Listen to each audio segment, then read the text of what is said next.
পবিত্র ঈদুল আজহাকে সামনে রেখে সংযুক্ত আরব আমিরাতে জমে উঠেছে কোরবানির পশুর হাট। আবুধাবি, আল আইন, দুবাই, শারজা, আজমান, উম্মুল কোয়েন, রাস আল খাইমা, ফুজিরা অঞ্চলের বাজারগুলোতে বিক্রির জন্য নিয়ে আসা হয়েছে প্রচুর গরু, ছাগল, ওট।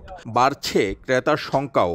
আঙ্কেল আর পাপ্পাদের সাথে আসি আর আমরা একসাথে কুরবানি করি আর অনেক মজা হয়। 3-4টা দোকান দেখছি, এখান থেকে একটা নিয়েছি 10,800 টাকা। গরু বাজার আগের থেকে একটু বেশি।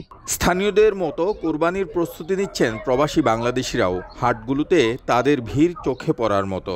মোটামুটি জমছে, ক্রেতারা আসতেছে, সবাই দেখতেছে। আমরাও আজকে প্রথম আসছি। 4-5 জায়গায় দেখার পরও মিলতেছে না। এখন ছাগলের প্রাইসটা একটু আগের বার থেকে এবার একটু বেশি। আগে অনেক গরু সস্তা ছিল, প্রাইস রেট কম ছিল, ওখানে একটু বাড়তি হওয়ার কারণে কাস্টমার এখনো দেখা যাইতেছে না। এবার আমিরাতের স্থানীয় বাজারগুলোতে পাকিস্তানি গরু ছাগলের চাহিদা সবচেয়ে বেশি। তবে স্থানীয় আরবদের প্রথম পছন্দ ওট, দুম্বা।